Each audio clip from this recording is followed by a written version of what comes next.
pranishëm profesor dhe familjar. Unë këtu do të paraqas pasqyrimi figurës së alimit shqiptar Ali Efendi Jakupit në literaturën turke. Ali Efendi Jakupi përfaqëson një prej figura më të spikatur të trashëgimisë islame shqiptare në shekullin e 20. Me një veprimtari të shtrirë në qendra të rëndësishme të botës islame, si në Egjipt dhe Turqi. I formësuar në medreset tradicionale të Xhilanit, Shkupit dhe Sarajevës,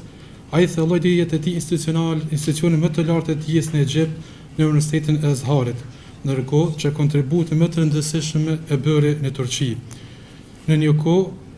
ku luajti një rol kyç në ruajtjen dhe transmetimin e diturisë islame në një periudhë të ndërlikuar për arsimin fetar në Turqi. Nga se siç dihet,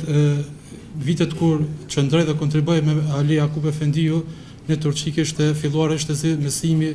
e fejes në mënyrë institucionale, kur ishte hapur Instituti i Lartë i Arsimit dhe shkolla Imam Hatibi, dhe ndërkohë kishte pas një pauzë prej 2 dekadave ku mësimi i fejes islame nuk ishte bërë në mënyrë institucionale në Turqi, por vetëm në mënyrë vetanake. Në këtë kontekst, rola e Jakup Efendiut bëhet më veçantë i rëndësishëm. Si një dietar i pavarur dhe edukator i përkushtuar, ai kontriboi në formimin e një breze të ri të intelektualëve dhe udhëheqësve fetar, si Yahya Aklin, Mehmet Turan Arslan, Esa Gjoshan, Ali Rizan Demirxhan, Nejmettin Erbakan, Ekmeluddin Ihsanoğlu dhe të tjerët, të cilët me vonë u bën figura kyçe në jetën akademike, politike dhe publike të Turqisë. Figura e këtij alimi shqiptar në literaturën shkencore dhe biografike në gjuhës turke trajtohet në mënyrë të kufizuar dhe krejtësisht përmes veprave biografike, kujtimeve dhe shkrimeve në revistat e gazetat të ndryshme. Një ndër veprat kryesore të kushtuar jetës dhe veprimtarisë së Ali Jakupit është libri titulluar Alimi shqiptar Ali Jakup Xhengçiler, i përgatitur nga Nexhet Yilmaz, i cili për fat të mirë është përkthyer në gjuhën shqipe nga Bashkia Islame e Kosovës. Ky libër përmbledh kujtime të nxënësve dhe personaliteteve të kohës që kanë pas raporte të ngushta me Ali Efendi Jakupin gjatë periudhës kur ai jetoi dhe veproi në Turqi, duke ofruar një pasqyrë të vlefshme historike dhe personale mbi jetën e tij. Një kontribut të rëndësishëm në literaturën turke për Ali Jakup Efendiut i takon Mustafa Atallarit, i cili qysh në moshën 13 vjeçare e njohi Imam Jakupin dhe vazhdoi të jetë besnik, nxënës i tij besnik. Në kujtimet e tij, Atallari tregon se Ali Jakupi kishte thënë: "Mustafa, birim, ti do të shkruar diçka pas meje apo jo?" Duke përmbushur amanetin e mësuesit, Mustafa Atallari ka hartuar veprën dy vëllimshme, Vitet e mia me Hoxhën, Bota e dijes dhe mendimit të Ali Jakup Xhengçilerit. Në këtë libër, i bazuar në kujtime dhe peratimet personale të autorit, si nxënës i formuar në udhëheqjen intelektuale dhe shpirtërore të Ali Jakupit, nuk është vetëm një rrëfim biografik, por një portret i plot kulturor dhe shpirtëror i një mendimtari të devotshëm të shekullit të 20. Përmbajtja e tij ndërthur pjesë që plotësojnë njëra tjetrën dhe synon të mbush bashkëllokun rreth personalitetit të këtij alimi, duke ofruar një burim të çmuar për studiuesin e trashëgimisë intelektuale të Ali Efendi Jakupit. Në fushën e trajtimit shkencor të jetës dhe kontributit të Ali Efendi Jakupit janë realizuar disa punime të rëndësishme. Figura e tij është përfshirë në artikullin e botuar në Enciklopedinë Islame të Dianetit në titullin Ali Jakup Xhengçiler, një nga dietarë fetar të periudhës së fundit, nga nxënësi i tij Ekmeluddin Ihsanoğlu, ku trajtohet në mënyrë kronologjike jeta dhe veprimtaria e tij. Një studim tjetër i rëndësishëm është punimi Ali Erkinit me titull Ali Jakup Xhengçiler,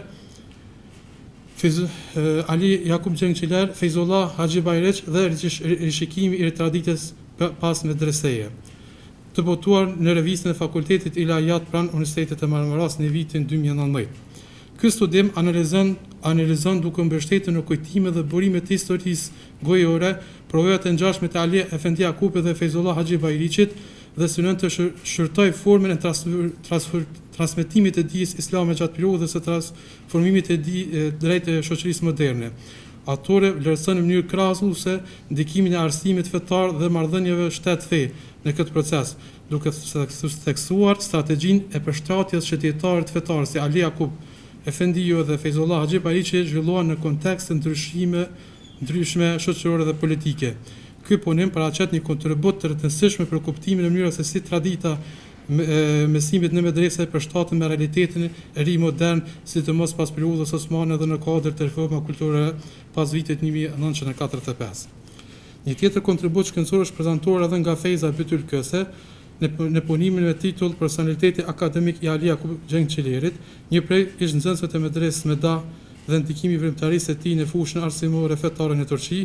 i cili është paraqitur në konferencën shkencore Medreseja Meda në Shkup. Ky punim fokusohet në rolin akademik të Ali Efendi Jakupit dhe ndikimin e tij në arsimin fetar turk, duke theksuar rëndësinë e veprimtarisë së tij në periudhën postmoderne. Në përmbledhje, studimet dhe literatura në gjuhën turke për figurën e Ali Jakupit janë relativisht të kufizuar dhe shpeshherë të fragmentuar, por gjithnjë e më tepër po rritet interesimi për të kuptuar ndikimin e tij si një prej dietarëve të shoqërisë shqiptar, si dhe rolin që ka luajtur në transmetimin e traditës islame dhe kulturës intelektuale në kontekstin ballkanik të turk. Në literaturën turke, në tërësi, trajtimi i figurës së Ali Jakub Efendiut shpesh ndërtohet mbi ndarjen e jetës së tij në 3 faza kryesore,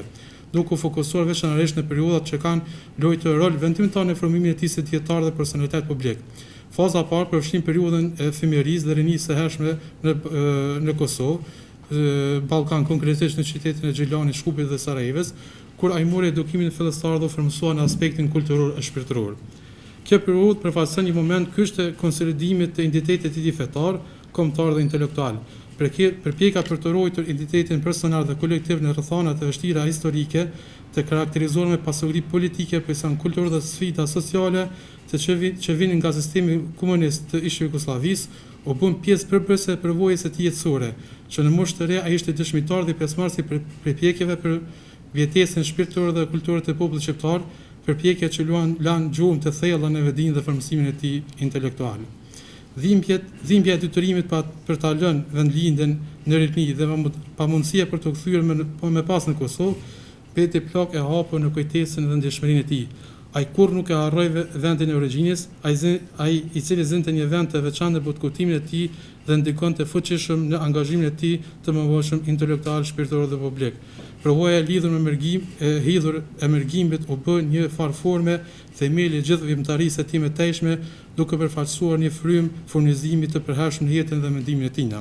Faza e dytë, e cila trajtohet në literaturën turke, përfshin fazën e periudhës qëndrimit në Kairo, ku edhe të retash u fol, ku ai krye Universitetin e Zaharit dhe punoi në bibliotekën e fakultetit të Kairos, ku pati mundësi të marrë mësim edhe nga shumë personalitetet e kohës dhe të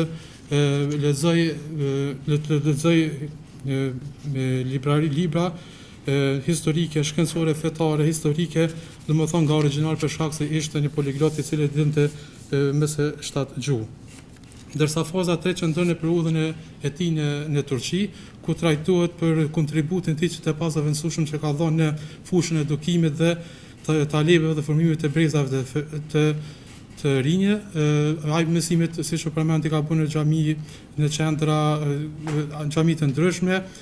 por duhet të theksohet se Ali Jakub Efendiu që bën me dallu gjatë periudhës së tij në Turqi, është ai ka dhënë rëndësi edukimit të nxënësve të tij, nuk mjafton vetëm pushja me mendje me njohuri të thata, por me pajisje të saj me informacione të caktuara. Ai mundohej të mësonte nxënësit që pas çdo ngjarje të dukshme qëndrojnë shumë shkaqe të ndryshme.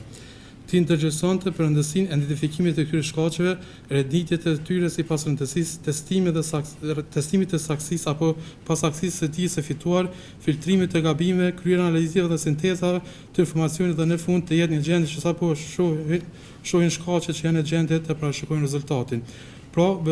Ali Jakub Efendia jetoi në një kohë ku në Turqi ishte aktuale formimi i xhamateve, siç është rasti i Said Nursit, edhe Sulejman Hilmi Tunahan, të cilët me nxënësat të cilët mësonin nëpër shkolla, nëpër medresa apo në vende të caktuara, ata dhe formuan xhamatet e tyre. Ndërsa Ali Jakub Efendiu këtë nuk e bëri, domethënë ishte kundër një ndjekje të verbë për një libër apo autori, shkrimtare, por të mësonte edhe me kritik dhe të përgatinte veten në mënyrë më të mirë të mundshme. Në version të shkruar inshallah do të shënojmë më të zgjeruar. Faleminderit.